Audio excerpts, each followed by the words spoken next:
What happens when the world's largest river refuses to be swallowed by the ocean? It creates an island. But not just any island. Can you imagine a territory larger than Switzerland, squeezed between the fresh waters of the Amazon and the salty waters of the Atlantic? A land where life is reduced to an epic cycle of flood and ebb, and where cattle ranching is dominated by an animal you would never expect to find in Brazil. Welcome to Marajó Island, in the state of Para, Brazil, the largest fluvio-marine island on the planet. A natural laboratory where the river and the sea constantly battle for dominance. Here, the landscapes are a paradox. Half the island is dense rainforest, and the other half is composed of open, floodable fields that transform into a gigantic sheet of water during the rainy season. In Marajó, the buffalo is king. 1 million head graze on an island that became world famous for having a fleet of police officers mounted on buffalo.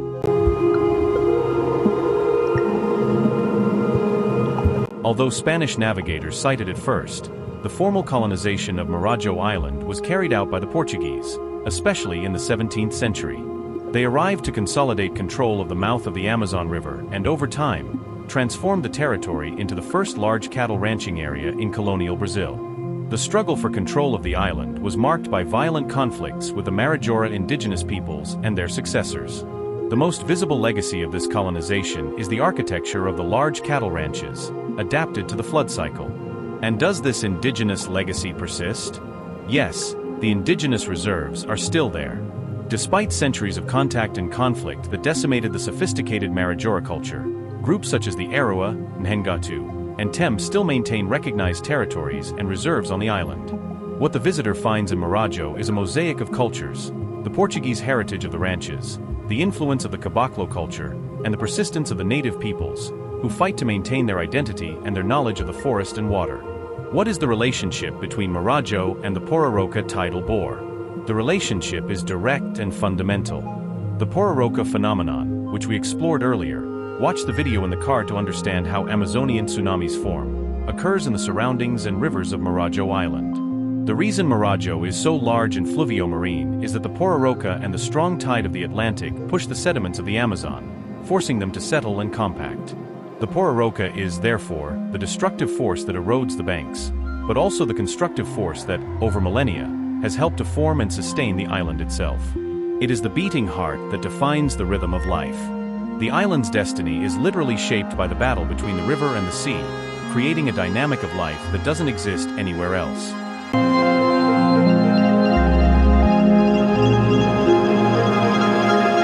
But Marajó holds even deeper secrets.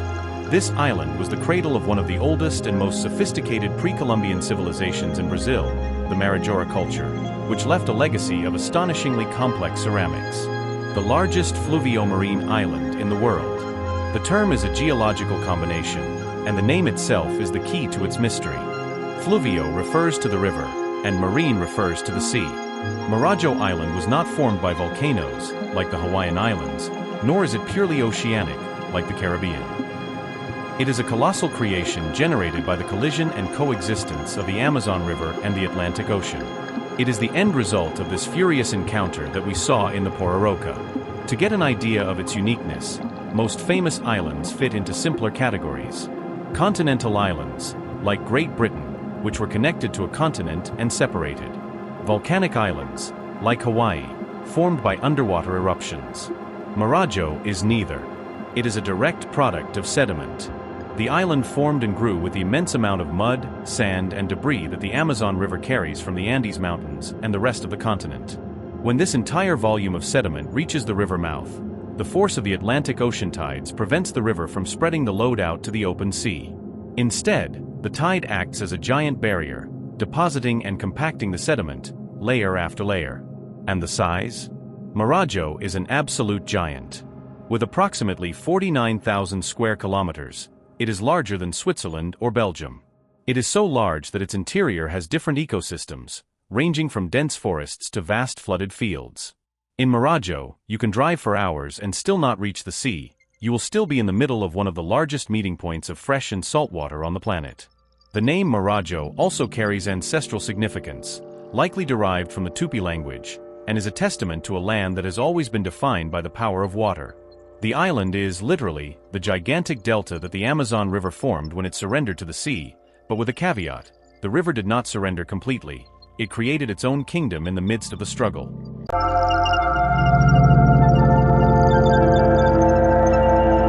Despite being larger than many European countries, Marajó Island maintains an air of unexplored vastness.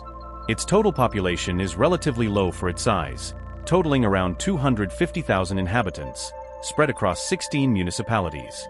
Most of this population lives in riverside communities and small towns, with Sour and Salvaterra being the main tourist and urban centers, leaving vast expanses of untouched fields and forests. But the history of Marajó did not begin with modern Brazil. Long before the arrival of Europeans, the island was the cradle of the sophisticated Marajó culture, which flourished between 400 and 1300 AD. They were the first great complex civilization of the Amazon, masters of agriculture and, above all, art. Their pottery, with intricate geometric designs and anthropomorphic figures, is world-famous and reveals a people with a profound understanding of their environment. But who discovered it for the modern world? The island, like the entire mouth of the Amazon River, was sighted by navigators in the early 16th century. The Spaniard Vicente Yanez Pinzon, who sailed through the area in 1500, is among the first to record the existence of the river mouth and, consequently, the island.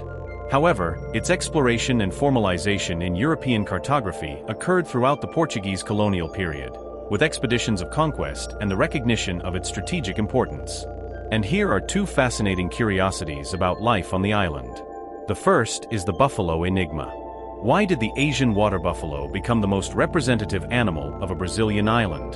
The most accepted and most picturesque theory is that they arrived in Marajó at the end of the 19th century, after a shipwreck or an import that went very wrong. The fact is that these animals, perfectly adapted to grazing in flooded fields, multiplied explosively. Today they are essential. They provide meat, milk, the famous buffalo cheese, and even transportation for the farms and, surprisingly, for the mounted police of Sour. The water cycle. The western side of the island is dominated by forests, while the east is open fields. During the rainy season, January to May, about 40% of the island is completely flooded, transforming into a sea of fresh water. This forces humans and buffalo to adapt, living in stilt houses and waiting for the receding waters to have dry land again. This is Marajó Island, a melting pot of pre-Columbian history, a geographical enigma, and an unexpected animal kingdom. But what about you? Did you know that Brazil has a river-sea island larger than many countries? Had you heard of the grandeur of Marajó Island? And now, would you like to visit the Buffalo Kingdom at the mouth of the Amazon?